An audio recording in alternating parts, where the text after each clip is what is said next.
الصحابة لا مثيل لعزمهم هم سادته الدنيا هدى وفعالا ومواقف مثل الجبال قد انجلت وشمائل منهم زكت أفضالا الراكعون الساجدون الزاهدون المكثرون صلاحهم أعمالا هم قدوة بهداهم فلنقتدي وبنهجهم نستشرف الأجيال.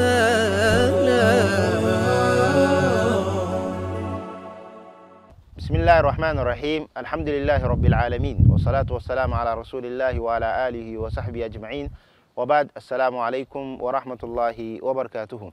أي وماسو تارين البركة ماسو كلهم ونن تشا تامكم البركة تشا من يود كلهم تشا mai suna Africa TV3 wanda muna roƙo Allah subhanahu wataala ya ƙara musu daraja da kuma da himma da kuma kokari da kuzari a wajen kama ɗan uwa darussa da kuma bayanai waɗanda za su amfanar da su. A cikin wannan darasin da muke haɗuwa ko da yaushe ɗan uwa mai taken tarihin sahabbai Annabi Muhammad sallallahu alaihi wasallam, wanda yau idan Allah ya sware da za mu yi magana akan ɗaya daga cikin mayan sahabbai na manzon Allah sallallahu alaihi wasallam mai suna Abu Lubaba, wanda asalin sunan shi shine Rifa'at ibn al-Munzir. Kenan Abu Lubaba sunan shi Rifa'a dan Munzir, amma ana kira alkunyan shi shine Abu Lubaba. Abu Lubaba ya kasance ɗaya daga cikin sahabban manzon Allah sallallahu alaihi wasallam wa'anda suka kasance mutanen Madina ne. Bayan manzon Allah sallallahu alaihi wasallam ya tura wanda zai je ya rinka kiran mutanen Madina zuwa ga addinin musulunci kafin yayi hijira. Wannan sahabi shine Mus'ab bin Umair, wanda ya zamanto shine harkon wanda ya zamanto jakada da manzo Allah sallallahu alaihi wasallam yake turawa don koya mutane addinin musulunci. To dangane da wannan kokarin da yake har ya zamanto cikin wanda suka musulunta akwai Rifa'at dan Munzir mai suna alkuniyansa Abu Lubaba. Abu Lubaba yana ɗaya daga cikin wanda suka musulunta. Saboda haka a wata shekara da za a zo tawagar musulmai tawagan Larabawa duk shekara suna zowa hajji, da wanda za su zo su zamanto za su yi bauta na Allah subhanahu wataala bayan sun yi imani da manzon Allah su zamna ba tare da sun yi wani ayyukan shirka ba, da kuma wanda za su zo daga cikinsu wanda za su zo da wasu ƙasashe za su zo su yi ta shirkansu da suka saba. Amma wanga karo sai aka samu wata tawaga daga cikin Larabawa wa'anda suka hito da garin Madina mutum 70, wanda akwai mata biyu daga cikinsu. Sun zo ba dan komai ba sai dan niyyar haɗuwa da wannan manzon da suka yi imani da shi ba su gan shi ba. Domin mafi yawancinsu sun yi imani da manzon Allah sallallahu alaihi wasallam, sun raida da wannan addinin da yake kira a gare shi, sun kuma yi imani da shi 100 saman 100, sai dai suna shauƙi su zo garin Makka wai su ga waye shi wannan mutum da muke jin ɗabi'un gana shi da abubuwan da yake kira zuwa gare, da wannan addinin da ya zo da shi, da kuma irin hitar da ya yi mana daga cikin duhun zalunci da bauta na shirka, ya sanya mu daga cikin hasken imani da kaɗaita Allah. Haka shauƙi ya haɗa mutanen Madina suna yalla a ce an samu wani hajjin nan na zowa suka tashi mutum 70 da wasu mata sun ka zo garin Makka ba don komai ba don sai ya zamanto su haɗu da wannan annabin da suke shauƙin su ganshi. Sun shigo garin Makka yanzu, amma matsalar da suke fuskanta shine Qurayshawa, domin duk lokacin da mutanen Makka Qurayshawa suka san cewa wanga gungun mutane da suka zo da garin Madina ba su zo don yin hajjin asalin yadda muke, inda ma su dama ashe musulmai ne, sannan kuma sun zo don su haɗu da wannan da muke kira Muhammadu, wanda yake shi annabi ne mu muka ƙi imani da shi, to zai zama matsala a gare su. To sai zamanto suka yi sirri ba tare da kowa ya sani ba, har sai suka sanya alkawari da su da manzo Allah sallallahu alaihi wasallam akan cewa a haɗu wuri kaza. Wannan wurin da za a haɗu da su ba dan komai sai su ƙara yi ma manzo Allah sallallahu alaihi wasallam mubaya'a, goyon baya dangane da wannan imanin da suka yi. To haka suka haɗu da manzo Allah sallallahu alaihi wasallam, suka yi mubaya'a ga manzo Allah sallallahu alaihi wasallam, suka mika goyon bayansu da imaninsu kuma tabbatuwa akan musuluncinsu. Sannan sai suka ɗauka wa manzo Allah sallallahu alaihi wasallam alƙawali akan cewa ya zo garin Madina. Idan ya zo garin Madina, dukkan wani abin da za su iya su yi makawunansu don kare kansu ko ba kansu na jin daɗi, za su yi manzo Allah sallallahu alaihi wasallam shi. Manzo Allah sallallahu alaihi wasallam ya ji daɗi wannan bishara da suka yi mai, sannan kuma ya yi musu albishiri akan cewa Allah ya so da zai zo garin Madina. To haka wa'annan mutane suka rabu. Kafin su rabu sai manzo Allah sallallahu alaihi wasallam ya sanya kowane kabila da suka zo daga cikin wannan ko kowane gungun daga cikinsu, manzo Allah ya sanya musu shugaba wanda zai kula da lamurransu kuma zai zamanto zai kula da ayyukansu na addini. To daga cikin wannan shugaban da manzo Allah sallallahu alaihi wasallam ya sa, akwai mutunan mu da muke magana akan shi a yau, ko wanda za mu yi magana akan shi shine Abu Lubaba. Abu Lubaba yana ɗaya daga cikin wanda manzo Allah sallallahu alaihi wasallam ya sanya shugabanni wannan tawaga, idan sun koma ya zamanto musu madogara akan abubuwan da suka shafi addini da sauransu. To bayan sun koma garin Madina, suka kasance suna cikin shauki yaushe manzo Allah sallallahu alaihi wasallam zai zo. Suka yi iya tanadin abin da suke da shi na tanadi, ko da yaushe sauki, addu'a, fata, kauna suke a ce ga manzo Allah sallallahu alaihi wasallam zai zo garin Madina. Har sai lokacin da manzo Allah sallallahu alaihi wasallam ya zo garin Madina, kamar da tarihi ya nuna, suka tarbe shi rannan ranan nan ya zamanto babu ranar da mutanen Madina suka kasance a kansu wannan rana ce babba na murna kamar wannan rana.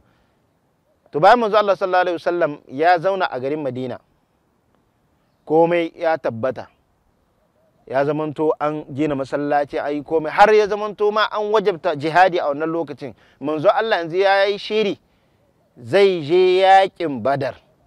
To shi kuma wannan sahabi Abu Lubaba shi ma ya shiri zai tahi, amma da manzo Allah sallallahu alaihi wasallam ya haɗu da shi, manzo Allah sallallahu alaihi wasallam sai nuna mai cewa akan cewa ya koma ya zamna shi gari daga cikin wanda za su zamna garin Madina, su tsare garin Madina. To manzo Allah ya sanya Abu Lubaba daga cikin su, ya zamna bai samu ya tayi wannan yaki na Badar ba.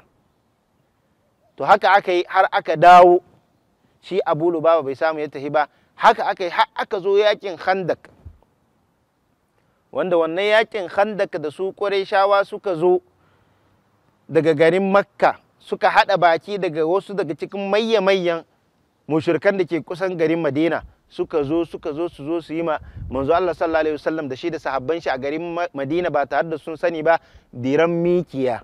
Amma manzo Allah sallallahu alaihi wasallam da ya ji labari, sai su kuma suka tashi wurin mayar da wannan manufar da suka zo da shi. To sai zamanto a wannan yakin Khandak akwai matsala biyu da ke fuskantar musulmai a wannan lokacin. Akwai matsalan wa'anga da suka zo suke so su zo su ka hari ga manzo Allah sallallahu alaihi wasallam. Akwai kuma matsalar Yahudawa Banu Quraiza wanda suke garin Madina, wanda suke cikin garin Madina, wa'anda kuma ba a amince ma makircinsu. To manzo Allah sallallahu alaihi wasallam bayan yana can yana fama da mutanen Khandak, ashe Yahudawa da suka ɗau alƙawali akan cewa za su zamana a garin Madina ba tare da sun cuta ko sun cutar ba, kuma ba za su taimaka ma wani, kuma ba za a taimaka musu wurin ka hari ba. Ashe sai suka warware wannan alƙawali. Wasu daga cikin suka hito suka ka ha'inci manzo Allah sallallahu alaihi wasallam, ya bar su sai da ya gama da yakin Khandak. Allah ya ba su nasara, wa'annan mushrikai suka gudu suka bar wurin.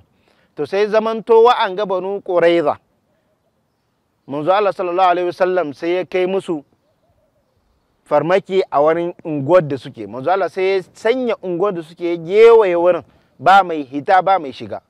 An sanya musu takunkumi, ba wanda zai shiga ba wanda zai hita, akan cewa dole sai sun miƙo da kawunansu.